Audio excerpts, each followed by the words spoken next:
ہر چیز کا مالک، خالق، رازق اللہ رب العالمین ہے، وحدہ لا شریک ہے اس کی ذات۔ ہر چیز کو خالق حقیقی، مالک حقیقی اللہ رب العالمین نے پیدا کیا ہے۔ رسول اللہ صلی اللہ علیہ وآلہ وسلم نے فرمایا، جب اللہ رب العالمین نے جنت کو پیدا کیا تو جبریل علیہ السلام سے فرمایا کہ جاؤ جا کے اسے دیکھو۔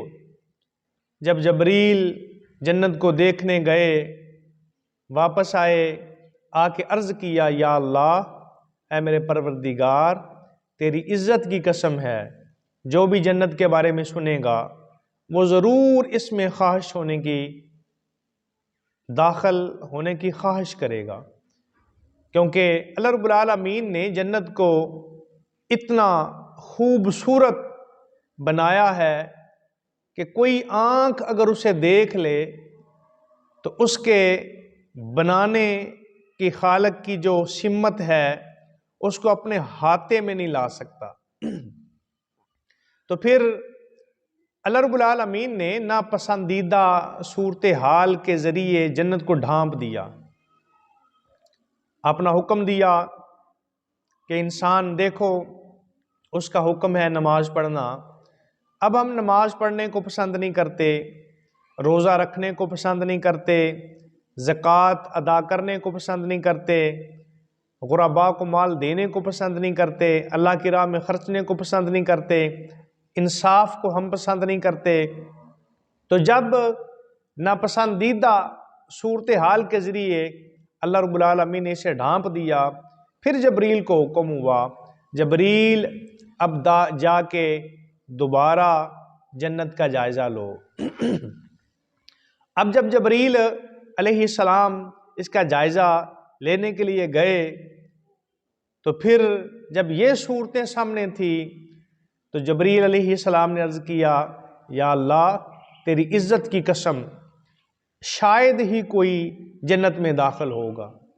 یہ تو اللہ کا فضل ہے، اس کا کرم ہے، اپنے فضل اور کرم سے جسے چاہے وہ جنت عطا کر دے، لیکن انسان کو چاہیے کہ ہر حال میں اس کے حکم کو بجا آور لائے۔ اسی طرح پھر جب اللہ رب العالمین نے دوزخ کو پیدا کیا تو جبریل کو فرمایا، جاؤ جا کے اسے دیکھو۔ جب جبریل نے اسے دیکھا تو عرض کیا، یا اللہ، کوئی بھی شخص جو بھی اس کے بارے میں سنے گا اس میں داخل نہیں ہوگا۔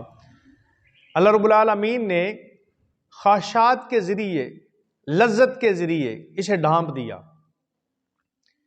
پھر جبریل سے فرمایا، جبریل اب جاؤ جا کے اس کا جائزہ لو۔ جب جبریل نے اسے دوبارہ دیکھا تو عرض کیا، یا اللہ، تیری عزت کی قسم ہے، شاید ہی کوئی شخص اب اس میں داخل ہونے سے بچ جائے۔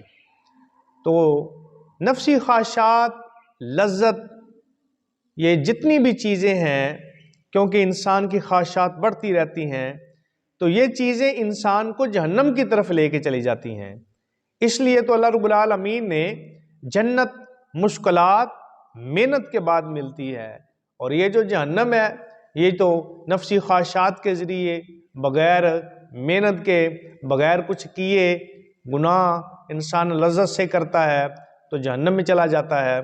اس لیے اللہ کے حضور دعا کرے، یا اللہ، ہمیں جنتی جیسے اعمال کرنے کی توفیق عطا فرما اور ہمیں جنت عطا فرما، اور یا اللہ، ہمیں جہنمیوں جیسے اعمال کرنے سے محفوظ رکھ اور ہمیں جہنم سے دور رکھ۔